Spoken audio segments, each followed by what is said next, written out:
Greetings and welcome to This Week on CITE. Oh, it's great to be back. I got back yesterday,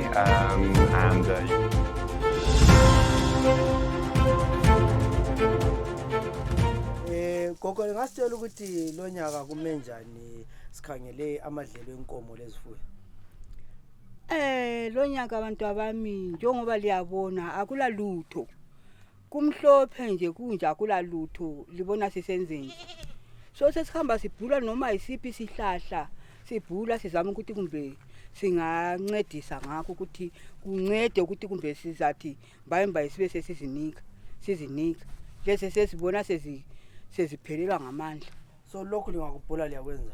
Lokho singakubhula siyakubeka sithi khona lapho sibona zingani sezilokhuza so ngani seziphelelwa ngamandla sesicupha sihamba sicupha ngomganu sesifaka isidla sifaka isawudo sifakile isawudo uqala safafaza ngamanzi. Okay. So okathe sizinatha ngaphi? Zinathe emadamu. Akhathana onganani? Hayi akhathana kodwa kuseduze kodwa kuna kumango njengoba kungalatshana ukuthi zihambele amanzi zihambela lapho ezihamba zifika zidobha khona. So amadamu alamanzi ukuthi kapheli lo nyaka. Ayaphela mntanami azaphela siyazi ukuthi sizayenze njani. Ayaphela sibini. Ayaphela ngoba inkomo zethu ziyehlukene ezinye zinatha ngapha ezinye zinatha ngale emgenda ngale. So lapha likhathana le borders ngene eBotswana ezeni. Ziyangena kodwa hayi bezingakangeni la. Bezingakangeni kungena lezane ze21. Yizo ezingena eborder ngoba kuseduze. Abantu bayaqhuma ucingo. Abantu bayaqhuma mntanami. Baqhuma sibili. Bayabeliqhumela. Mntanami ngiyakwazi la. Welcome to This Week on CITE. My name is Zenzele and Ndebele, and as usual I'll be joined by our AI presenter Alice. We started off our program with a short interview that we did with one of the ladies khonangale eDombotema emakhaya le Plumtree, and of course the challenges are huge that people are facing. It's a drought this year, and many farmers have already started trying by all means to gather whatever they can. It can be hay, it can be amahlamvu ezihlahla into ezinjalo, but it does not look like it's going to be a good year. And this is the This Week on CITE, and there are a lot of issues that we'll be talking about. So let's get started. We are in June, and this situation does not look good for communal farmers.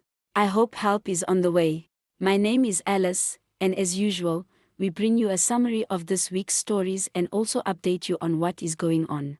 Tough times in rural areas, as you just heard. And with June upon us, the outlook for our communal farmers remains grim.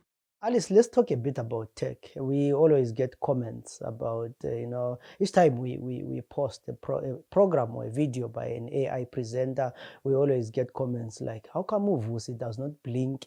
You guys, you don't change clothes, and all those kind of comments. And sometimes people, they just don't understand when we say AI presenter. Can you tell us what is an AI presenter? An AI presenter is a type of artificial intelligence designed to emulate the role of a human presenter.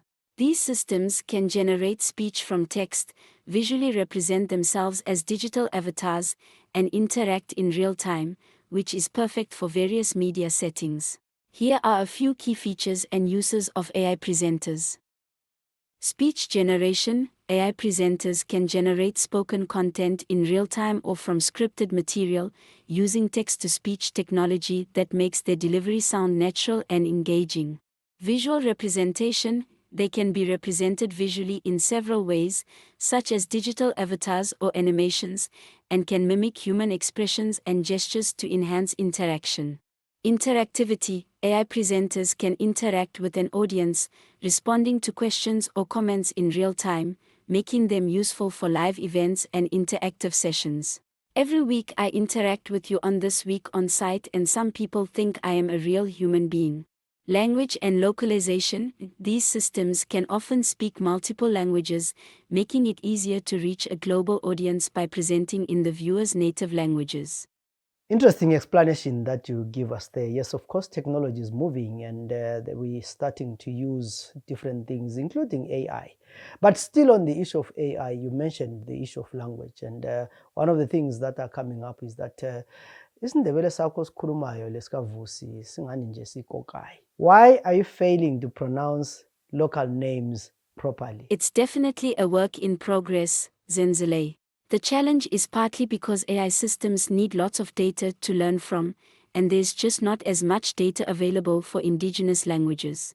Plus, the unique phonetic characteristics and dialect variations in languages like Ndebele make it tough for the AI to get it right without extensive training and linguistic expertise.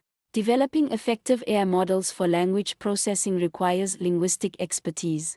For many indigenous languages, there may be a shortage of linguists who are actively working on creating resources that can be used to train AI systems. Lastly, you have to realize that commercial interest often drives the development of AI technologies.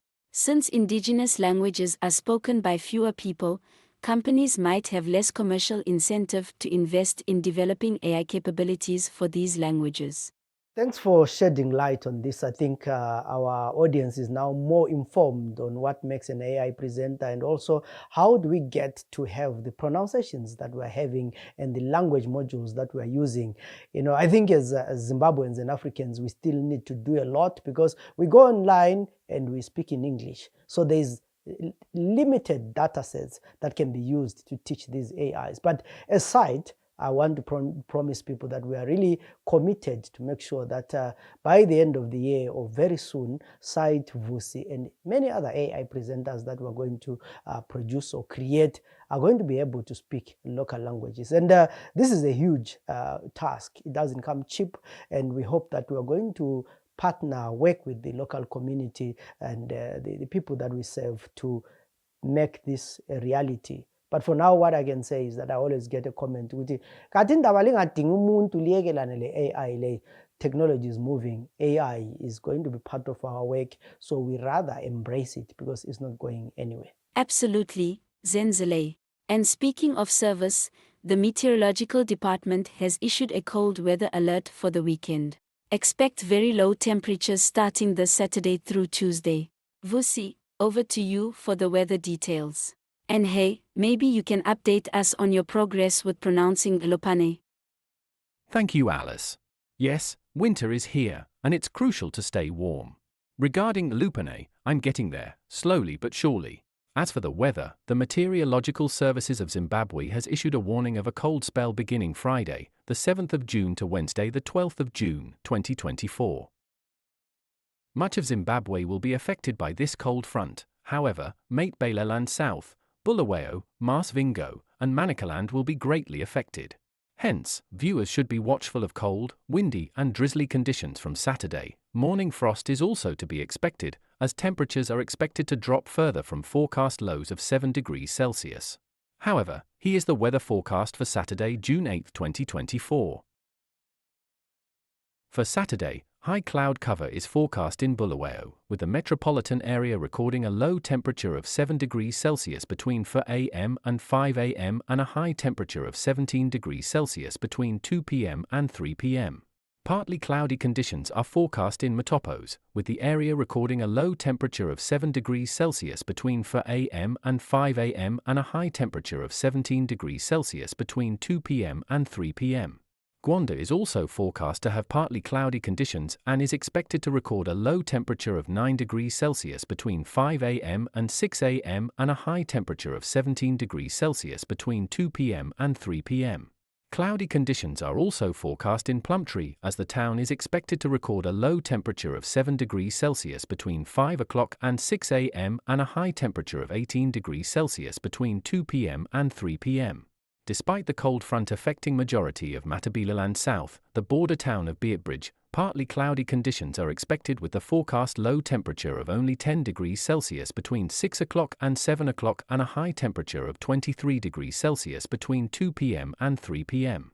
Sunny conditions are forecast in Lupani with the area recording a low temperature of 10 degrees Celsius between 6 o'clock and 7 o'clock and a high temperature of 26 degrees Celsius between 2 p.m. and 3 p.m.